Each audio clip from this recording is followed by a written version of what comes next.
साक्षी मलिक ने जैसे ही अपने जूते उतार के टेबल पर रखे और कहा आई क्विट रेसलिंग, मैं कुश्ती से संन्यास लेती हूँ, ये समझ लो भारतीय मीडिया में, अंतर्राष्ट्रीय मीडिया में एकदम हाहाकार सा मच गया। आनन फानन में भारत सरकार को भी फैसला लेना पड़ा और नवनिर्वाचित अध्यक्ष संजय सिंह के सभी निर्णय पर रोक लगा दी और नई कार्यकारिणी को भंग कर दिया।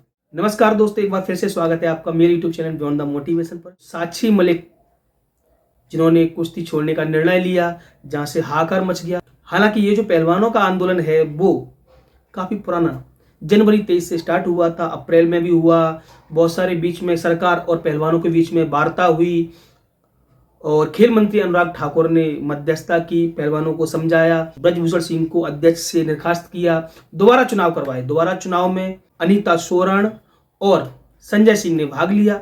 अनीता सोराण को सिर्फ 7 वोट मिले, जबकि संजय सिंह को 40 वोट मिले। 47 टोटल वोट पड़े 50 वोट में से। लेकिन इसके पीछे एक इनसाइड स्टोरी है। ये केवल पहलवानों की ही बात नहीं थी दोस्तों। अभी तक यदि आपने मेरे चैनल को सब्सक्राइब नहीं किया है तो प्लीज चैनल को सब्सक्राइब कर लें और बेल आइकन दबा लें, जिससे आपको मेरे वीडियो की नोटिफिकेशन प्राप्त होती रहे। दोस्तों कहीं मत जाइएगा, वीडियो को अंत तक देखिएगा। मैं आपको पहलवानों के आंदोलन के पीछे की वजह बताऊंगा। दोस्तों हुआ क्या, ये स्टार्टिंग होती है किसान आंदोलन से।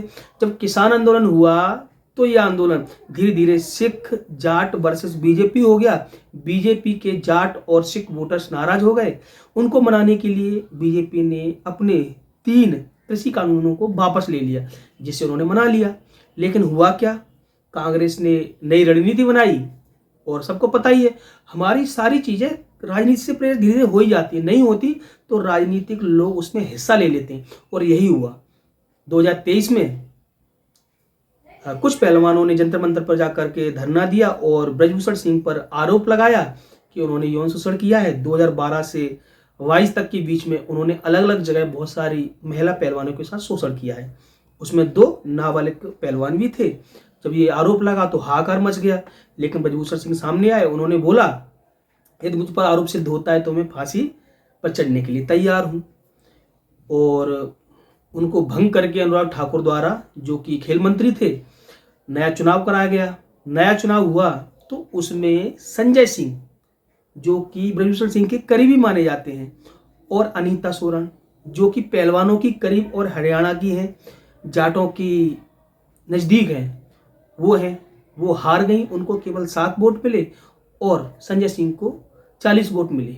50 में से 47 वोट पड़े, जबकि 3 वोट नहीं डाले गए। दोस्तों जब संजय सिंह जीते तो ब्रजभूषण सिंह के साथ में उन्होंने फोटो खिंचवाई, रैली निकाली। ब्रजभूषण सिंह के लड़के ने एक पोस्ट डाली, जिस पोस्ट का शीर्षक था दबदबा तो है, दबदबा तो रहेगा। जब प्रेस कॉन्फ्रेंस करके साक्षी मलिक ने ये बोला कि अगर ब्रजभूषण सिंह नहीं तो ब्रजभूषण सिंह के जो नज़दीकी लोग ही अगर अध्यक्ष बनते हैं या WFI भारतीय कुश्ती संघ में रहते हैं तो मतलब ही क्या है, महिला सुरक्षित नहीं हो सकती। इसलिए मैं समझती हूँ मैं लड़ाई हार रही हूँ, इसीलिए मैं कुश्ती को छोड़ती हूँ, आई क्विट। और उन्होंने अपने जूते उतार के टेबल पे रख दिए। इस घटनाक्रम से एकदम से मीडिया जाग गया और भारत सरकार भी जागी। खेल मंत्री ने फिर दोबारा से WFI को भंग कर दिया और संजय सिंह द्वारा लिए गए जितने भी निर्णय थे उन सब पर रोक लगा दी। अब लोगों ने दोबारा हैशटैग कर दिया है कि दबदबा जूते की नोक पर। लेकिन दोस्तों इस सब के पीछे की घटनाक्रम है वो है जाट वोटों की राजनीति।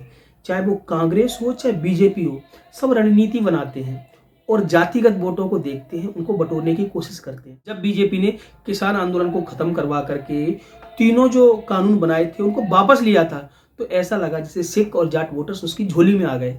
लेकिन 23 में दोबारा से कांग्रेस द्वारा प्रायोजित जो पहलवानों का धरना था, फिर दोबारा से जाट वर्सेस बीजेपी हो गया, हरियाणा वर्सेस बीजेपी हो गया और सारे के सारे जाट वोटर्स फिर दोबारा से बीजेपी से नाराज हो गए।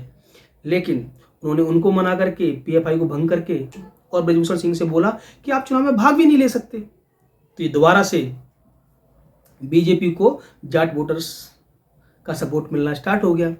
फिर एक मुद्दा सबसे बड़ा 2023 दिसंबर में आया। दिसंबर में मुद्दा ये आया कि कल्याण बनर्जी TMC नेता इंडिया गठबंधन के, उन्होंने सभापति उपराष्ट्रपति जगदीप धनखड़ की मिमिक्री करके उनकी बेइज्जती कर दी। उन्होंने सभा में बोला जगदीप धनखड़ जी ने कि मैं बड़ा ही दुखी हूँ, मुझे बड़ी वेदना हो रही है कि मैं अपनी कुर्सी का सम्मान नहीं कर सकता, कुर्सी को बचा नहीं पाया।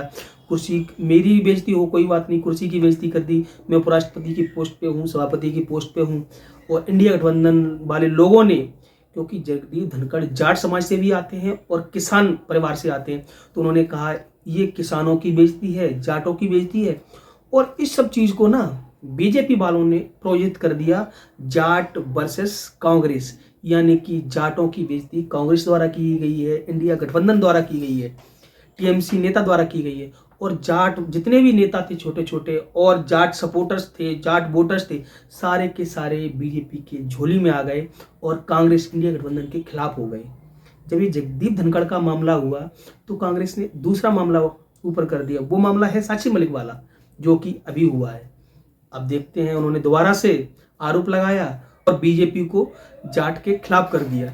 पहलवान ने दोबारा से प्रेस कॉन्फ्रेंस की और ये जो मामला हुआ है, लेकिन बीजेपी वालों ने फिर दोबारा से पीएफआई को भंग करके संजय सिंह के निर्णय पर रोक लगा दी और अभी निष्कासित कर दिया पीएफआई को। अब देखते हैं आगे क्या होता है।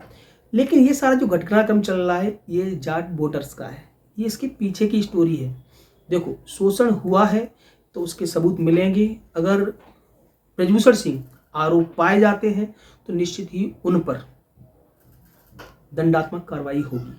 ब्रजभूषण सिंह ने भी कहा अगर मैं आरोप सिद्ध पाया जाता हूं तो मैं खुद स्वयं फांसी पर चढ़ने के लिए तैयार हूं।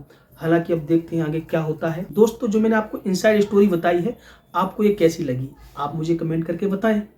और यदि वीडियो अच्छा लगा हो तो लाइक करें। इसी तरह की नई अपडेट पाने के लिए मेरे चैनल को सब्सक्राइब कर लें।